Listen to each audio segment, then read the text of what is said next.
who has, an administrative assistant. Yes. We have a lot of family-driven teams, husband and wives, husbands or fathers and daughters, all that types of stuff. I think that, as Gino pointed out to you earlier, anywhere you can find more leverage and better leverage to obtain your goals is a good thing. How that affects company dollar and all those other things is not for me to care about or worry about. I think what teams do. The franchisor doesn't have to worry about it. The operator has to worry about it. Right? That's right. Yeah. Well, and honestly, I mean, there's some companies out there right now that the entire company is run as a team. Yes. So I think, look, you got to keep your eyes open to anything in this business, because what is true is that, as you said, Gino, the basics don't change, but certainly the business continues to evolve and different things Yes. come at us. And so, you know what I mean, it's just having a fresh perspective and keeping your eyes on what's happening in the market and being able to support any professional that's part of your company. I got an email from one of our clients, and he was very disappointed that it was a Tuesday morning sales meeting, which we've all been to and attended, and the fellow said that the broker manager introduced a brand new licensee and said in front of the office, we're so excited because he's going to hire this system and 5 buyers agents right away to start his business. And the agent put up his hand and said, that's stupid, which didn't endear him to the broker, needless to say. And that's the challenge that I see that you two and I face, and a lot of them faces, that is such a heavy trend. What are your thoughts on it? Yeah, I think it's, I think it's certainly, to me, from what I see, it's here to stay. And there's a lot of value to a team, because you get the team leader and they can hold the team members much more accountable than a typical branch manager could maybe hold 100 agents. Very much so. You also have that rainmaker that's, bringing in leads and things like that that help the team. And, in California, when we used to have that temporary license, you get a license in 18 months if you renewed it. Well, we would find that 80% of the people that passed the test didn't even try to renew.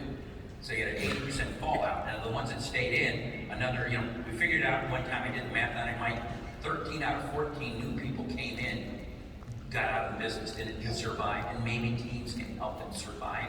I think a team leader can have a little bit more control on the agents that work underneath them, than tell them, look, you need to be here at the event, and you need to be there. And it just seems like teams are here, and teams are here to stay, and so you need to be able to support the teams and help them with the different things that maybe we help them hire, we help them with HR, we help them with benefits, we help them with those things. But teams are here to stay, and I think as the millennials come into the business, they, we would work the, baby boomers and different generations, we would just work. And they a lot more like just being able to take off, and that's one of the great things about a team is you can potentially take some good time off and have somebody else do it. So I think teams are here to stay. I don't think there's any question that teams are here to stay. And of course, I get accused of being controversial because of some of the things that I believe. And of course, I've lasted 47 years being controversial, so I guess maybe it's common sense instead of controversial.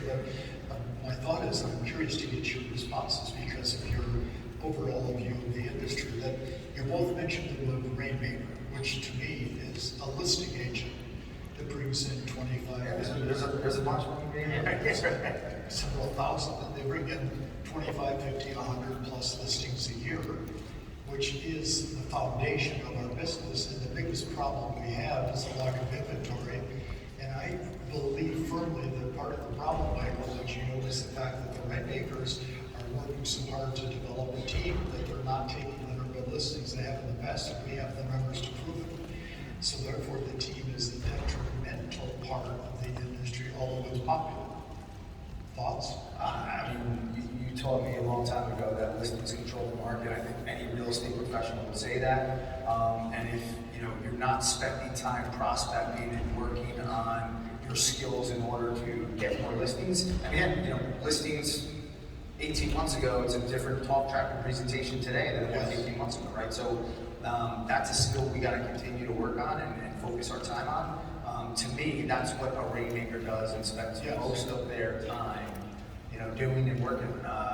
Building a team is only going to work if you're able to, leverage all the other things that you've built into your business. But, the first order of business for a real estate professional is to go out and, be a salesperson, get listings. That's right. Gino, thoughts? It just potentially, it's a different job being a manager of a team than just selling houses, and look at what you're really, really, really good at and, do that. So, you can leverage yourself a little bit with the team, and you can give, so all of you who have teams, you see the same thing that you face that every broker faces. Well, you got somebody on your team and you train them really well, and they start to get pretty good, and then they want more, right? Or they want to go off on their own, and you're starting out. So it depends what you're building. When I was an agent, I was trying to build a company. So I would have Dominic Nicoli be my assistant. And I think, Dominic, okay, here's what's going to happen. You're going to screw my business up for 6 months. But by the next 6 months, you're going to be a profit center for me. And when we're done doing 50 or 60 deals, you're going to be a great agent with our company.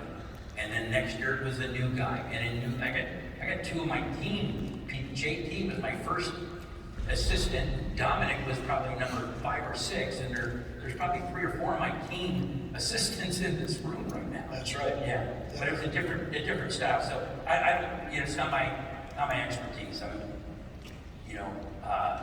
I haven't focused on that, Mike, as much as I just know that we need to embrace teams. We need to help them be as successful as they possibly can. And it probably goes back to what you said earlier, right, Gino? It's like, we're all in this for a reason. There's a reason that everybody gets up every day to fight the fight. And what is that inspiration? You try to put a kid through college, you try to give back more money, you try